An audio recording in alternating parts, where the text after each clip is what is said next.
Você já sofreu algum tipo de acidente, de abuso sexual ou de um desastre natural? Muitas pessoas já sofreram e isso impactou efetivamente na vida delas de forma muito negativa. Eu sou a Glaucia Stein e todo o relato que eu disser aqui é baseado na minha experiência e na minha vivência com pacientes, porque eu sou enfermeira. O trauma, ele varia muito de pessoa para pessoa e varia muito da intensidade. Precisa se observar o impacto que isso causa na vida. Por exemplo, temos que saber a força desse trauma e a duração do tempo, que daí varia de pessoa para pessoa. Tudo depende do jeito que aquela pessoa está apta para ver aquela situação. Normalmente ele acontece de forma rápida, em curto tempo. Ele não fica durando meses, dias, horas. Normalmente ele acontece, ele tem um tempo relativo e depois ele passa. No momento do trauma, a maioria das pessoas acredita e acha que vai morrer. E depois, com o passar do tempo, isso impacta na vida delas. Essa sensação de estresse, esse estresse que acontece depois, pode acontecer nos 6 primeiros meses ou depois dos 6 primeiros meses, mas há relato de mudança de comportamento e ansiedade e esses flashbacks que vêm dessa situação de trauma acontecer anos depois. A grande maioria dos traumas está quando nós somos crianças, mas eu ressalto que existem outros traumas que acontecem no nosso dia a dia, como por exemplo, um acidente de carro, ter que passar por uma doença e ficar na UTI. Então é muito relativo. Quando se fala de trauma, lembra-se, a literatura frisa muito nessas pessoas que foram para a guerra, nesses traumas exagerados, mas a maioria delas consegue superar.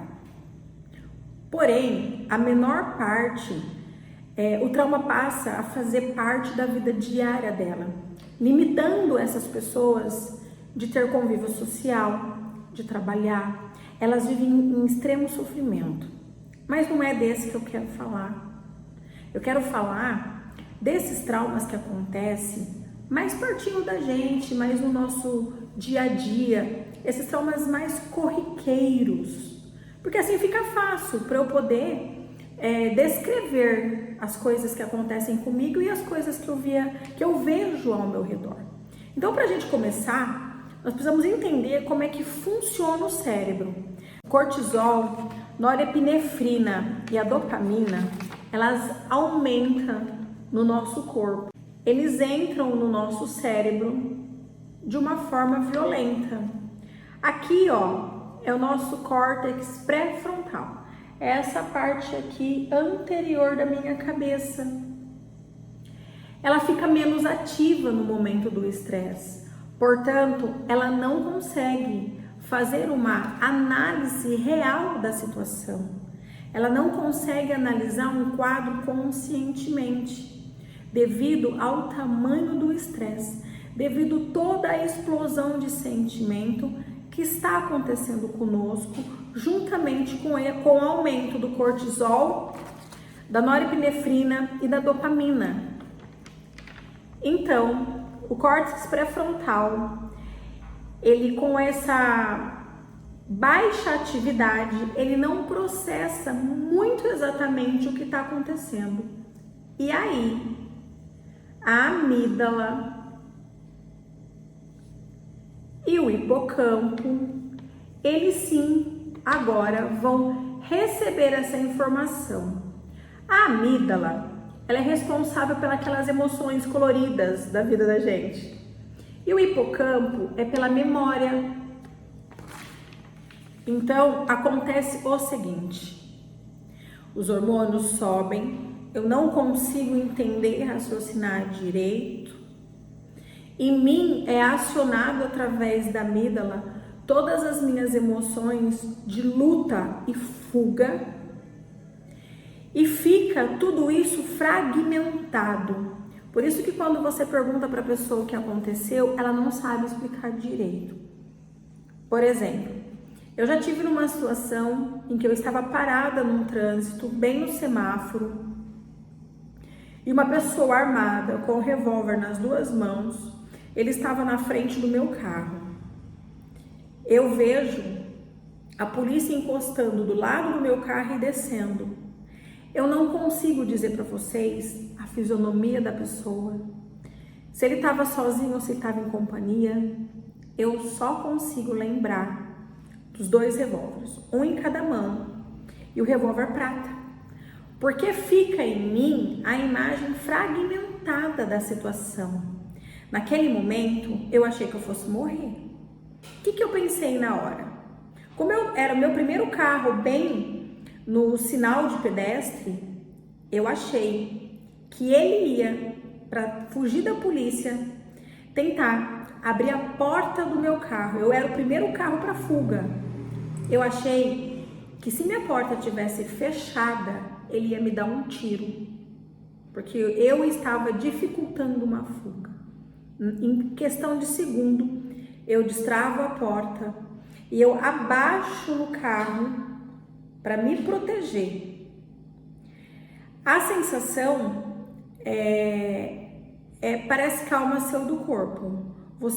Eu não senti as pernas, fiquei ali paralisada. Então o que acontece? Essa parte aqui da frente da minha cabeça, que é a parte consciente daquilo que está acontecendo naquele momento, ela tem pouca atividade e te dificulta a raciocinar, a tentar entender o que está acontecendo, a ver com clareza essas pessoas. Eu não sei precisar como a polícia chegou, porque atrás de mim tinham outros carros parados no semáforo. Isso aconteceu na cidade de São Paulo. Quando eu vi, já estava a pessoa encostada na frente do meu carro e a polícia gritando armada atrás. Eu volto a ressaltar, eu não sei precisar quantas pessoas estavam ali. A única imagem que eu tenho na minha cabeça é dos dois revólveres. Isso deve ter em torno de uns 12, 14 anos. E você percebe que mesmo tempo depois, eu só consigo lembrar da mesma cena daquela época. Então, naquele momento de fuga, de luta, de sobrevivência, porque é o eu sobrevivente, é aquela parte mais primitiva minha. Ou você corre, ou você morre. Então, é acionado esse sistema, esse aqui, ó, é acionado a amígdala e o hipocampo. Então, aqui é feito uma memória com emoção. E essa memória com emoção, ela é feita por pedaços, como se a história não tivesse começo, meio e fim. Por isso que fica difícil a gente relatar.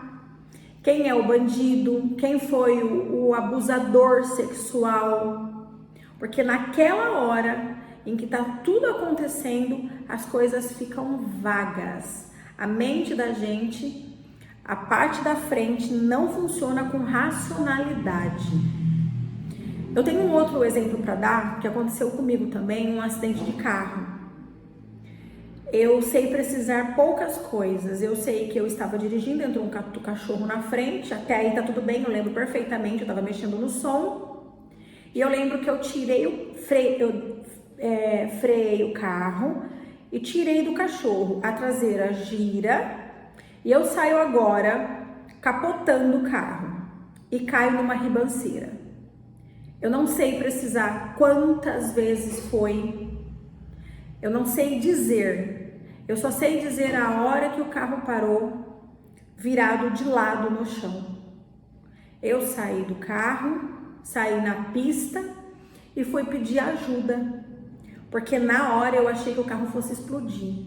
Eu imaginei que tivesse batido o tanque, porque estava parado de lado assim, ó, o carro. Eu imaginei que ele fosse explodir. Então, é minha sobrevivência. pura e única sobrevivência. Quando ele começa a capotar, eu estico o braço, seguro a direção firme, encosto as costas para me manter viva e segura. A hora que ele passa na minha cabeça, ele vai explodir. Corre daí. Os outros detalhes, tudo que aconteceu, os vidros que quebraram, os pneus que estouraram, eu não sei contar. Fica faltando pedaço.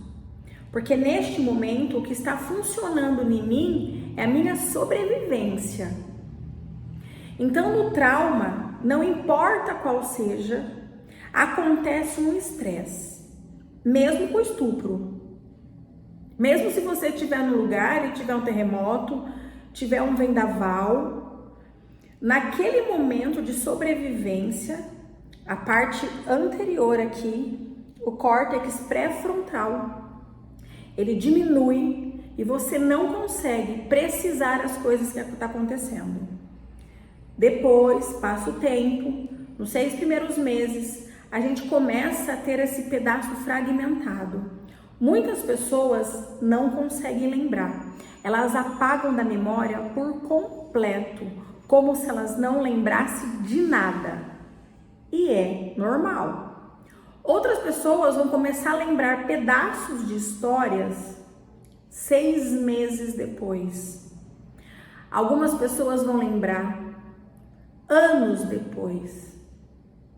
Ele fica aparecendo como se nós tivéssemos um flashback daquela situação. Ficam pensamentos intrusivos. Mesmo que a gente não quer pensar, eles ficam vindo na nossa cabeça. E aí, se a pessoa já tiver uma patologia, se ela já é diagnosticada com ansiedade e com síndrome do pânico, provavelmente, certamente, para ela é muito pior ter que viver uma situação dessa. Conviver com esse tipo de situação. Então, a primeira coisa que a pessoa começa a ter problema é revivência. Revivência. Como fazer para pegar o carro e dirigir novamente? Porque se eu tiver que passar naquele lugar que eu sofri acidente de carro, eu vou reviver todo momento em que o carro virou, capotou, tudo foi quebrando, o carro parando, a sensação de medo, a sensação de morte. Porque naquele momento, eu, por exemplo, eu achei que eu fosse morrer. Quando eu encosto as costas no banco, estico o braço, a primeira palavra que eu falo em voz alta foi: Minha Nossa Senhora. Porque eu tinha certeza que eu morreria ali. E aí agora a gente passa a ter um problema com a revivência. É ter que pegar o carro novamente. Então eu ter que dirigir novamente é o primeiro problema. O segundo é eu ter que passar no local e reviver aquele acidente. Ou reviver aquele assalto. Essas pessoas começam a evitar. A gente evita o lugar, porque como eu vou voltar lá? Eu tô preparada para estar naquele lugar novamente? Para reviver e ter todas aquelas emoções? Porque no dia que eu tive acidente, depois um caminhoneiro me socorreu, cheguei até minha residência, e quando a polícia foi falar comigo, ele falou assim para mim: meus parabéns, morreu uma família inteira naquele lugar e você tá viva.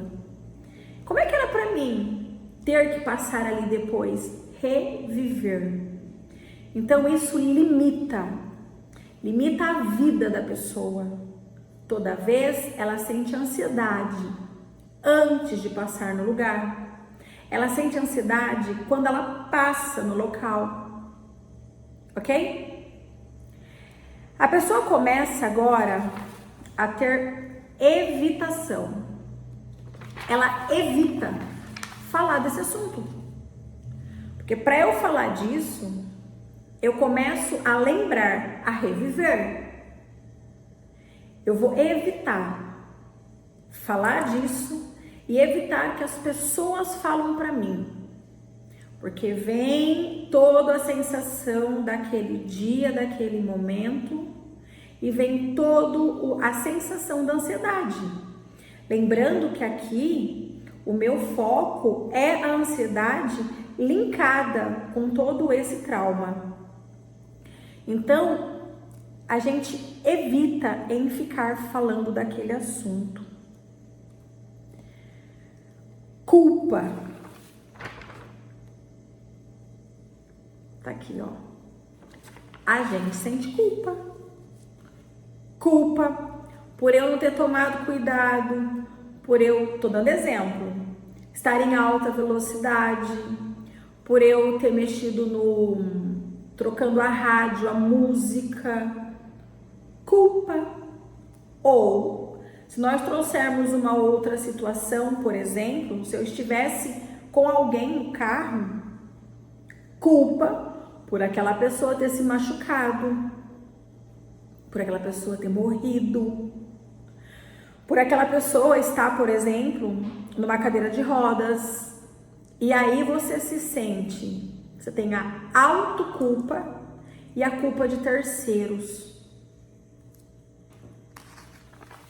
Dependendo da situação de trauma, né? No caso, eu estou usando o meu exemplo no acidente de carro e também usei o exemplo de pessoas com revólver ao meu redor, né? A culpa neste caso com o revólver poderia ser se eu deixo a porta fechada, se eu deixo a porta aberta, se essa pessoa pega meu carro para fugir ou não. Tinha mais 2 meninas comigo no carro, então se eu sou ferida ou se essas pessoas são feridas. A culpa, ela vem linkada de acordo com a situação e o momento em que acontece. Tem o desligamento da realidade. Começa-se agora a fazer de tudo para não lembrar mais daquilo, para esquecer. E desliga mesmo, desliga da realidade. Depende do grau do trauma, é como se aquilo não acontecesse. Como se aquilo fosse um filme, como se fosse um universo paralelo, como se tudo estivesse acontecendo de um outro lado, não do meu. Você desliga. É como se as pessoas perguntassem para você, como foi seu acidente de carro? Desliga. Desliga, você está em outro lugar, em outra situação. Lembrando que depende do grau do trauma, depende do tempo da exposição.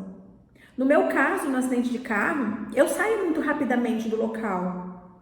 Mas, se é um acidente em que a pessoa fica lá presa na ferragem, que tem que vir corpo de bombeiro, então o tempo e a agressividade difere de uma pessoa para outra. Tudo depende do jeito em que ela vem, em que ela passa. O que é importante ressaltar aqui é que o estresse causado e a ansiedade que gera depois, porque a partir deste princípio, essa pessoa ela vai passar a ter traumas pós-acidente.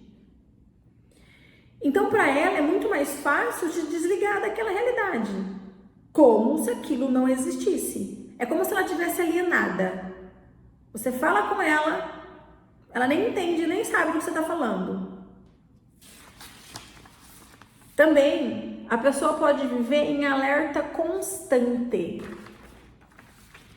Ela passa a acreditar que não tem pessoas boas no planeta, que nenhum ser humano é bom, e agora ela vive em alerta. Então vamos lá no exemplo de novo da pessoa que estava com o revólver. Vamos imaginar que ele tivesse dado um tiro ou entrado no carro e levado todo mundo de refém para fugir da polícia. A pessoa agora ela passa a estar num alerta constante. Ela acha que todas as pessoas são más. É uma pessoa que leva susto o tempo todo. Se você estiver aqui conversando, num bate-papo, abrir a porta, ela dá um pulo. Ela assusta. O susto passa a fazer parte da vida dela. Vale ressalvar aqui que esses traumas, eles são piores e mais intensos em mulheres. E que as pessoas que já são portadoras de ansiedade e de síndrome do pânico e de outros transtornos mentais, isso se agrava muito. É importante que essas pessoas procurem o psiquiatra, façam terapias, para que elas consigam tomar a vida delas de volta. Elas passam a ter flashback, esses pensamentos intrusivos, elas passam a ter pesadelos noturnos, como se aquilo fosse real. Elas ficam revivendo isso no dia a dia. Eu gosto muito de dar esse exemplo. Vocês imaginam uma criança que foi abusada sexualmente, que não lembra muito daquele dia, que os flashes estão tudo, os pedaços estão tudo separados na mente, ela não consegue descrever muito sobre aquele dia, mas aquele dia chovia muito, era noite, ou tocava uma determinada música na rádio, e ela agora adulta, começa a chover. A pessoa entra numa crise de ansiedade por conta de uma chuva que está linkada com aquela situação, com aquele dia em que ela teve aquele abuso sexual. Às vezes o tom da voz do abusador é parecido com o tom da voz de uma pessoa que ela encontrou no banco. Às vezes a fisionomia lembra. Então fica vindo esses flashbacks. Muitas vezes, a grande maioria das vezes, a pessoa nem sabe de onde vem vindo. É porque o trauma ele fica gravado de uma forma tão doída, machucada, que ele passa a fazer parte da sua vida 24 horas. Lembra que eu falei da amígdala e do hipotálamo? Fica uma memória gravada com uma emoção toda fragmentada. Aquilo agora faz parte da vida da pessoa de uma forma que machuca muito. E essas pessoas, então, elas começam a evitar de ter vida social, de sair, de conversar, de participar da vida, né? De ter amigos, de trabalhar, porque ela vive num perigo iminente, ela vive com medo. Você imagina, né? Vamos voltar no exemplo em que eu dei do acidente de carro. Medo de dirigir, medo de pegar a estrada, medo de que aumentar a velocidade, medo de estar chovendo, medo de encontrar um animal na estrada. A gente sabe da quantidade de pessoas que já desencarnaram por conta de um animal que entrou na frente de um carro.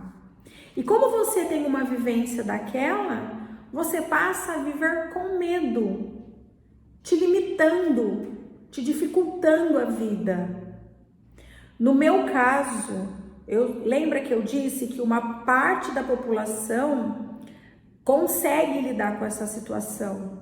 Eu, graças a Deus, eu dirijo, eu consigo ter minha vida normal. Mas para isso, eu precisei trazer para mim a autoconsciência, conhecer todos os meus pontos fortes. Eu precisei saber quem eu sou, trazer para mim os meus pontos fortes. Então, por exemplo, eu sou uma pessoa atenta, eu sou uma pessoa muito cuidadosa, eu só ultrapasso nos lugares em que eu tenho certeza, eu tenho um controle bom de velocidade, eu tenho um raciocínio muito rápido, eu tenho segurança no que eu faço, eu dirijo há muito tempo, eu dirijo horas em longas distâncias, não importa se é uma cidade pequena ou é uma São Paulo. Então eu começo a trazer para mim os meus pontos fortes, para que eu tenha a coragem, a atitude para dirigir novamente. No caso da pessoa que estava do meu lado com a arma, com o assaltante, é o mesmo princípio. Eu estava parada num lugar seguro, eu estava num lugar iluminado, eu não estava com o carro perto da calçada, porque eu sei que os carros que ficam mais perto da calçada são os primeiros a ser assaltados, então eu sempre ando no meio do fluxo, em ruas seguras. Então você traz para você todos os seus pontos fortes com relação àquela situação que você viveu. Você traz para você a consciência, a autoconsciência daquilo que você é, quem você é. Outra coisa muito interessante é você fazer uma lista, pegar um caderno e listar todas as suas habilidades. E você precisa diferenciá-los, conhecer, sentir, para que a gente consiga trazer para o cérebro tudo o que aconteceu e trazer essa autoconsciência, porque senão fica tudo misturado. Você fica no terror desde o início que começa, no meu caso, o carro a girar na pista, até eu chegar dentro do hospital. Fica todo um sentimento confuso aqui. Então, muito claramente eu consigo descrever vários sentimentos diferentes. Obviamente que a hora que eu saí do carro eu tive um sentimento de que eu não ia mais morrer. Quando eu vejo o motorista e ele me dá carona, eu já tô mais segura. Quando eu vejo meu familiar, a pessoa que é cara para mim, eu já tenho outro sentimento de proteção. Quando eu vou para o hospital, eu tenho um sentimento de cuidado, de estar sendo acolhida, né? De estar sendo salva. Então é muito importante saber a diferença desses sentimentos e dessas fases que vai passando na vida, naquele momento, para que as coisas não fiquem emboladas, para que eu não desenvolva uma ansiedade, acho que a palavra é rigorosa mesmo, essa ansiedade que perdura depois disso, né? Porque você toma essa consciência de tudo o que aconteceu em fases, em etapas. É muito importante você conseguir sentir e conhecer isso. Registrar as coisas que acontecem de forma grata, de forma que você reconhece que existe um bem maior, que existe uma pessoa e algo que me protegeu naquele momento. Por exemplo, pega um caderno, escreva, agradeça a vida, agradeça o caminhoneiro que me socorreu, o celular que ele me emprestou para que eu pedisse ajuda, a pessoa que me levou para o hospital, os médicos, os enfermeiros, a equipe, né? A minha irmã que foi até o local para poder falar com a polícia aquela noite, levar os meus documentos, os policiais que foram tão educados, tão acolhedores, olhar o lado bom, conseguir ver que existiu um outro lado, para que você saia desse terror, desse pavor. Porque se você ficar presa naquele momento, só no ruim daquilo, você vai viver constantemente num looping de terror e de pavor. Então você precisa sair dali, mas você precisa ter essa autoconsciência de que você já consegue saber quem você é, saber as suas habilidades, o seu dom, todos os seus pontos fortes, saber diferenciar toda a emoção que aconteceu desde o começo até você chegar na sua casa, saber agradecer, olhar com gratidão todas as pessoas que foram passando naquele momento e reconhecer o seu verdadeiro valor. Lembra que eu disse que a gente pode se sentir culpado, trazer o seu verdadeiro valor, porque nós temos um valor, nós sabemos quem somos, nós sabemos da nossa dignidade, do nosso caráter, da nossa essência de alma. E entender que você fez o que você podia, do jeito que você podia, na hora que você podia. Isso estou referindo ao meu acidente. Mas agora eu vou fazer um parêntese aqui. A pessoa que sofreu um abuso sexual. Entender que você não é culpada, que o monstro é o outro e que a responsabilidade é dele. E tirar de você a culpa por estar naquele lugar, por ter ficado sozinha, ou por estar com determinada roupa, ou por se sentir enganada.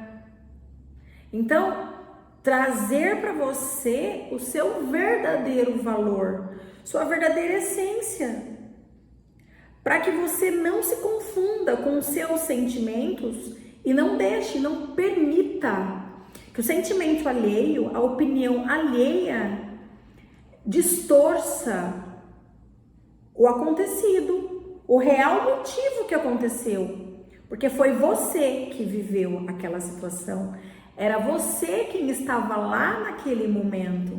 Então não permita que a opinião alheia piore aquilo que você tem, aquilo que você já viveu como trauma. A gente precisa sair dessa situação.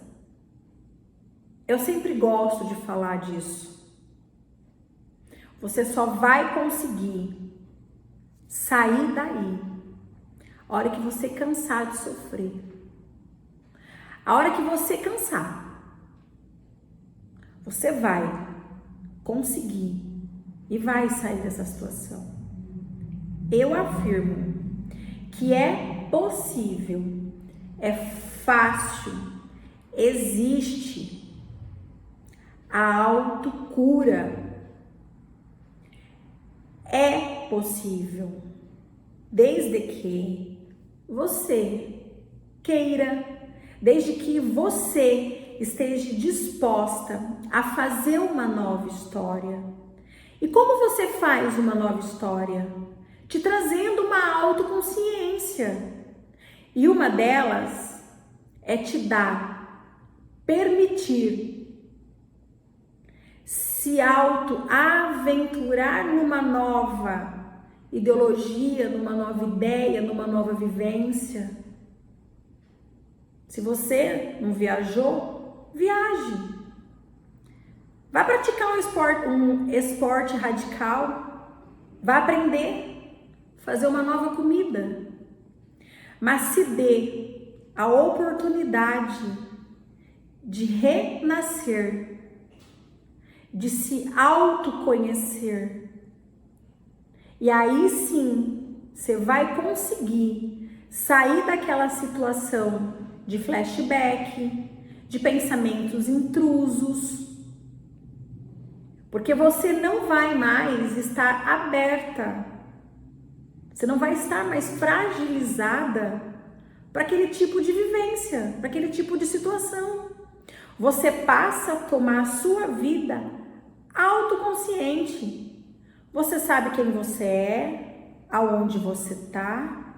Você traz Deus para você como um rei, um líder supremo.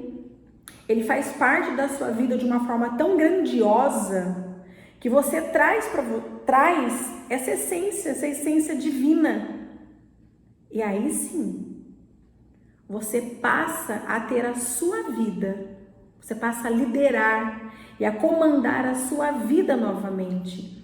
Aquele trauma, ele passa a ser só mais uma história. Sem dúvida, sem incerteza, há relato de inúmeras pessoas que conseguiram sair da situação de sofrimento, que conseguiram sair de todos os traumas que elas viveram. Se você já passou trauma, ou se você em algum momento da vida vai passar, cabe a você entender e compreender de que você tem o poder de se autoconhecer, de saber quem você é, de praticar a gratidão, de tentar olhar o lado bom. É você. Você é gestor das suas emoções. É possível trazer a autocura através do autoconhecimento, da autoconsciência. Você precisa estudar. E aí sim você consegue. Porque você imagina viver um trauma e passar o resto da sua vida tendo crise de ansiedade, passar todos os dias da sua vida em eterno sofrimento, achando que a qualquer momento você está correndo risco e um perigo, viver em estado de alerta, como se não houvesse o amanhã, achando que as pessoas ao seu redor são ruins. Para com isso. Traga para você o seu poder, seu autodomínio, sua autoconsciência.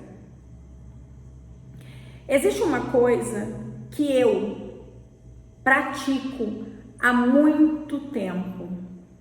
É desta forma que eu faço essa prática. Eu vou compartilhar com vocês o meu jeito. Você vai puxar o ar pelo nariz e contar até 5. Você vai parar de respirar, contar 5 e você vai expirar, soltar o ar pelo nariz e contar até 7. Você vai parar de respirar e contar até 5. É muito importante que quando eu expiro, solto o ar pelo nariz, ele seja mais longo, mais calmamente. É assim que eu diminuo a ansiedade. Esse é um exercício eficaz e rápido. Eu aconselho que numa crise de ansiedade, no momento em que você está numa situação pós-traumática, você faça isso em 1 minuto. Caso você se manter nesse quadro, você faça mais 1 minuto. Então fica assim, ó. Aqui eu vou inspirar contando até 5. Vou segurar o ar, vou contar até 5. Eu vou expirar lentamente, contando até 7. Vou parar de respirar e vou segurar mais 5. E aí eu inspiro mais 5. E eu faço esse ciclo aqui, ó.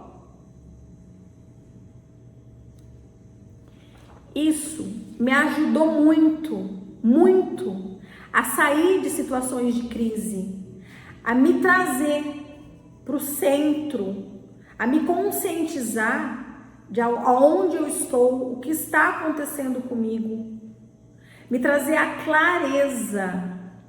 Lembra que eu falei no início que o córtex pré-frontal, ele não faz a leitura correta dele E agora fica gravado na gente pedaços fragmentados de uma situação em que a gente viveu, fica memória e emoção tudo fragmentada.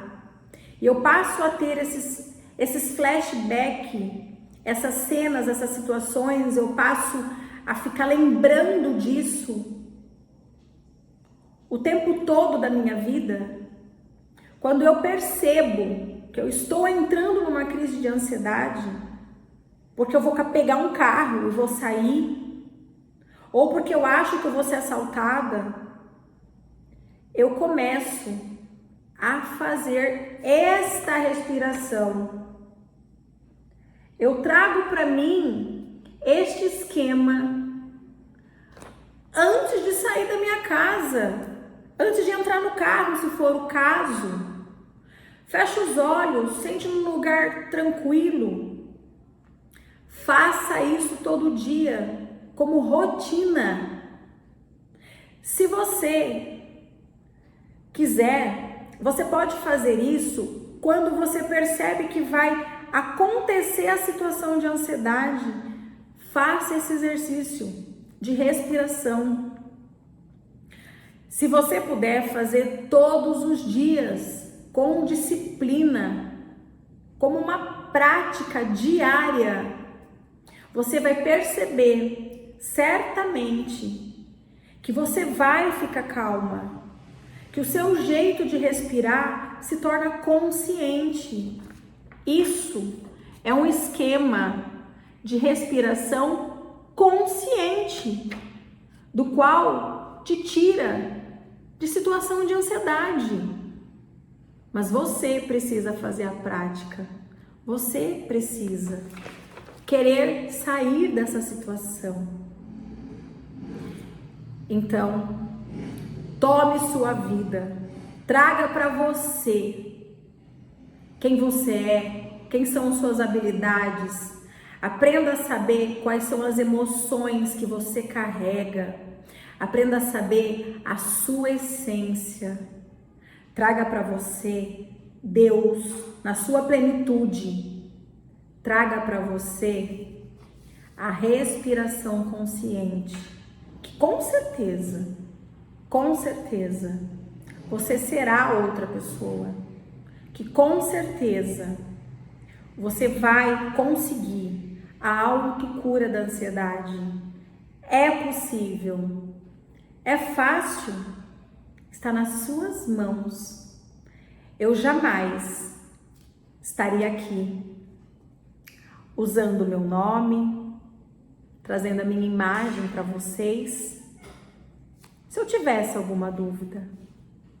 Estou aqui porque eu tenho a certeza e a autonomia para dizer que eu consegui, que é possível, que é permitido por Deus e que Deus está acima de tudo isso, que Ele rege, que Ele cuida e que Ele guarda. Desejo a todos vocês que vocês sejam muito felizes.